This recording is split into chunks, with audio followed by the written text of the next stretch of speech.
நிகழும் ஸ்ரீ மங்களகரமான சோபகிருது ஆண்டு மார்ச் மாதம் 14ஆம் தேதி வியாழக்கிழமை அன்று சதுர்த்தி திதியில் பரணி நட்சத்திரத்தில் வைத்ருதி நாம யோகத்தில் சித்தயோகம் கூடிய நன்னாளில் இந்த மகத்தான பங்குனி மாதம் பிறக்கிறது.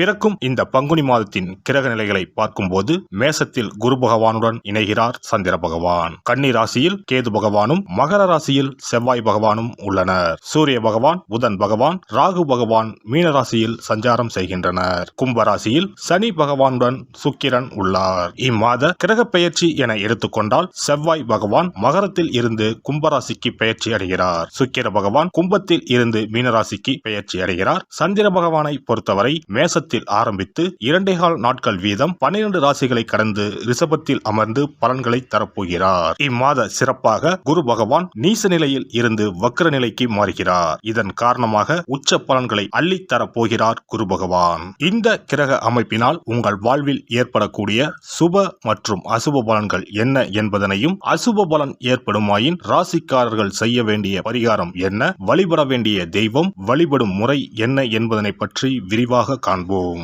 பிறக்க போகும் இம்மாதம் உங்கள் வாழ்வில் வளமும் நலமும் செல்வ செழிப்பும் பெற்று வாழ்வின் உயரிய நிலையை அடைய எல்லாம் வல்ல எம்பெருமானை வேண்டி விரும்பி கேட்டுக்கொள்கிறேன். மிதுன ராசி அன்பர்களே, இந்த மாதம் பணவரத்து அதிகரிக்கும். உங்களது அறிவு திறமை வெளிப்படும். உங்கள் வார்த்தைக்கு மதிப்பு உண்டாகும். அடுத்தவர்களின் குற்றச்சாட்டுக்கு ஆளாக நேரலாம். கவனமாக இருக்கவும். அதிகமாக உழைக்க வேண்டியிருக்கும். தொழில் வியாபாரத்தில் லாபம் கிடைக்கும். சாமர்த்தியமாக வாடிக்கையாளர்களுடன் பேசி அவர்களை தக்க வைத்துக் கொள்வீர்கள். உத்தியோகத்தில் இருப்பவர்கள் எதிர்காலம் பற்றிய திட்டங்களை வகுப்பார்கள். பணவரத்தும் இருக்கும். குடும்பத்தில் கணவன் மனைவிக்கு இடையே இருந்த மன வருத்தம் குறையும். குடும்பத்தில் இருப்பவர்களின் ஒத்துழைப்பு கிடைக்கும். பிள்ளைகளின் மீது கவனம் தேவை. வாகனங்களால் செலவுகள் இருக்கும். குடும்ப உறுப்பினர்களின் உடல்நிலையில் கவனம் தேவை. பெண்கள் மற்றவர்கள் உதவியுடன் செய்யும் காரியங்கள் சாதகமான பலன் தரும். சிக்கனத்தை கடைபிடிப்பது நல்லது. மாணவர்களுக்கு சக மாணவர்கள் மற்றும் நண்பர்களிடம் அதிகம் பேசி பழகுவதை தவிர்ப்பது நல்லது. பாடங்களில் கூடுதல் கவனத்துடன் படிப்பது நன்மை தரும். கலைத்துறையினரை பொறுத்தவரை கவனமாக இருக்க வேண்டும். எதிர்பாலினத்தவரிடம் பழகும்போது எச்சரிக்கை அவசியம்.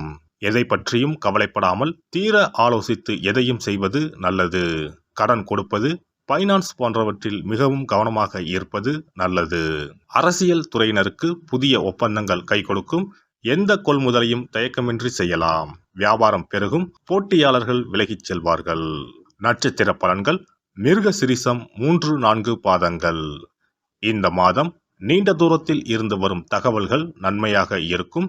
கூர்மையான மதிநுட்பத்தால் எந்த பிரச்சனையையும் எளிதாக தீர்த்து விடுவீர்கள். பூர்வீக சொத்துக்களில் இருந்த தகராறுகள் நல்ல முடிவுக்கு வரும். திருவாதிரை நட்சத்திரம். இந்த மாதம் தொழில் வியாபாரம் திருப்திகரமாக நடக்கும். பார்ட்னர்கள் ஒத்துழைப்புடன் வியாபாரத்தை விரிவாக்கம் செய்ய முற்படுவீர்கள். கடிதம் மூலம் வரும் தகவல்கள் நல்ல தகவல்களாக இருக்கும். வரவேண்டிய பணம் வந்து சேரும். கஷ்டங்கள் குறையும். புனர்பூசம் 1, 2, 3ஆம் பாதங்கள். இந்த மாதம் உத்தியோகத்தில் இருப்பவர்களுக்கு வீண் அலைச்சல் ஏற்பட்டாலும் எடுத்த வேலையை எப்பாடுபட்டாவது செய்து விடுவீர்கள். புதிய வேலைக்கு முயற்சிப்பவர்களுக்கு சாதகமான பலன் தரும். மாணவர்களுக்கு கல்வியில் வெற்றி பெற எடுக்கும் முயற்சிகள் சாதகமாக இருக்கும். சனிக்கிழமையில் விஷ்ணு சஹஸ்ரநாமம் பாராயணம் செய்து வெங்கடாஜலபதியை வணங்க பிரச்சனைகள் தீரும். பண கஷ்டம் தீரும். அதிர்ஷ்ட கிழமைகள் ஞாயிறு, வியாழன். அதிர்ஷ்ட தினங்கள் பங்குனி 14, 15, 16. சிறப்பு பரிகாரம். வாரந்தோறும் செவ்வாய்க்கிழமை அன்று வீட்டில் உள்ள முருகப்பெருமான் படத்தினை துடைத்து சந்தனம் குங்குமம் பொட்டு வைத்து சிகப்பு அரளிப்பூ கொண்டு அலங்காரம் செய்யுங்கள். ஒரு கண்ணாடி டம்ளரில் தண்ணீர் ஊற்றி ஒரு எலுமிச்சை பழம் சிறு வெட்டிவேர் போட்டு முருகன் படத்திற்கு முன் வைத்து விடுங்கள். ஒரு மாயிலை எடுத்து காம்பு பகுதி முருகப்பெருமானை பார்த்தவாறு வையுங்கள். அகல் விளக்கில் நெய் தீபம் ஏற்றி மாயிலையின் மீது வைக்க வேண்டும். தீபச்சுடர் முருகப்பெருமானை பார்க்கும் வண்ணம் இருக்க வேண்டும். கண்களை மூடி முருகப்பெருமானை மனமாற வேண்டி உங்கள் வேண்டுதல்களை வையுங்கள். பூஜை முடிந்த பிறகு அடுத்த நாள் டம்ளரில் உள்ள எலுமிச்சை பழத்தை உங்கள் வீட்டை சுற்றி திருஷ்டி கழித்து போட்டு விடுங்கள். 6 வாரங்கள் வரை இந்த வெட்டி வேரை மாற்ற தேவையில்லை. இவ்வாறு செய்து வழிபட்டு வர குடும்பத்தில் உள்ள எப்படிப்பட்ட கஷ்டமாக இருந்தாலும் அந்த கஷ்டத்திற்கு தீர்வு கிடைக்கும். நம்பிக்கை இல்லாமல் எந்த ஒரு வழிபாடும் செய்யக்கூடாது.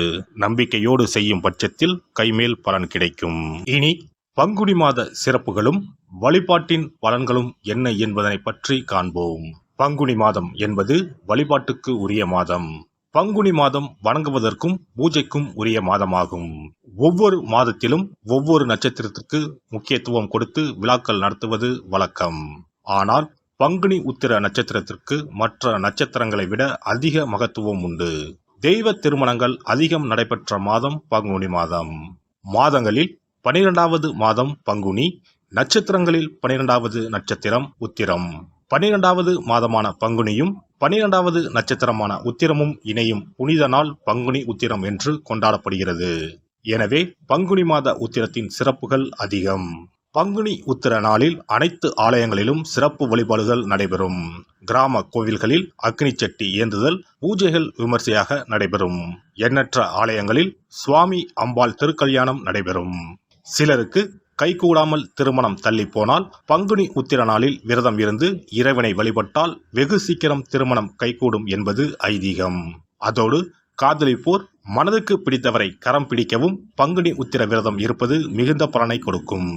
பங்குனி உத்திரம் கல்யாண விரதம் என்றும் அழைக்கப்படுகிறது. 8 வகையான மகா விரதங்களில் கல்யாண விரதமும் ஒன்று. ஆகவே இந்த நாளில் திருமணம் ஆகாத இளையோர் விரதம் இருந்து தமக்கு நல்ல வரன்கள் கிடைக்க வேண்டும் என்று சிவபெருமானையும் பார்வதி தேவியாரையும் வேண்டுவது நல்ல பலன்களை பெற்றுத்தரும். இத்தினத்தில் மேற்கொள்ளும் விரதம் மிகவும் விசேஷமானது. நீண்ட நாள் ஒற்றுமையுடன் வாழ விரும்பும் தம்பதியர் விரதம் இருந்து சிவனுக்கும் சிவ பார்வதிக்கும் அபிஷேகம் செய்வார்கள். இந்த விரதத்தை முருகனை வேண்டியும் செய்யலாம். அதோடு அன்னதானம், வஸ்திரதானம் செய்வதும் சிறப்பானது. ஜாதக தோஷத்தால் திருமணம் தடைப்பட்டவர்கள் வழிபாடு மேற்கொள்ளவும் சிறந்த நாள் இதுவாகும்.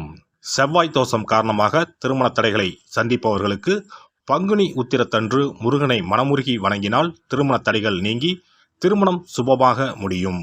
குழந்தை பேரில்லாமல் தவிப்பவர்கள் பங்குனி மாத விரதம் இருந்து அம்மன் கோவில்களுக்கு சென்று வழிபட அந்த அம்மனின் அனுக்கிரகத்தால் நிச்சயம் புத்திர பாக்கியம் கிடைக்கும். தொழில் மற்றும் வியாபாரங்களில் ஈடுபடுபவர்கள் தமிழ் வருடத்தின் கடைசி மாதமான பங்குனி மாத தினத்தில் திருஷ்டி பூசணிக்காய் வாங்கி உங்கள் வியாபார இடங்களை திருஷ்டி கழித்து அதற்குரிய நேரத்தில் உடைக்க வேண்டும். இப்படி செய்வதால் உங்களுக்கு இந்த ஆண்டு ஏற்பட்ட தோஷங்கள் அனைத்தும் நீங்கும். பங்குனி உத்திர நன்னாளில் நம்மால் முடிந்த அன்னதானங்களை செய்வது மிகுந்த புண்ணியம் தரும். எலுமிச்சை சாதம் அல்லது தயிர் சாதம் அல்லது சர்க்கரை பொங்கல் என அன்னதானம் செய்யலாம். அதேபோல் நம்மால் முடிந்த அளவுக்கு மஞ்சள், சரடு, குங்குமம், கண்ணாடி என மங்கள பொருட்களை பெண்களுக்கு வழங்குவது விசேஷ பலன்களை கொடுக்கும். முருகப்பெருமான் நமக்கு இதுவரை இருந்த காரிய தடைகள் அனைத்தையும் களைந்து நமக்கு நல்வழி காட்டி அருளுவார். பங்குனி மாதத்தில் அனைத்து நாட்களிலும் கோவிலுக்கு சென்று வருவது மிக்க பலனை தரும். மேலும் செல்வ செழிப்புடன் வாழ்வதற்கு உதவும். எல்லாம் வல்ல இறையருளால் நீங்களும் உங்கள் அன்பு குடும்பமும் உடல் நலம், நீலாயுள், நிறை செல்வம், உயர் புகழ், மெய்ஞானம் ஓங்கி வாழ்க வளமுடன். இந்த வீடியோ பதிவு உங்களுக்கு பிடித்திருந்தால் லைக் பண்ணுங்க, கமெண்ட் பண்ணுங்க, ஷேர் பண்ணுங்க, மறக்காம சப்ஸ்கிரைப் பண்ணுங்க, பக்கத்துல இருக்கிற பெல் பட்டனை கிளிக் பண்ணுங்க. நன்றி, வணக்கம். ஓம் நமச்சிவாய. சிவாய நம.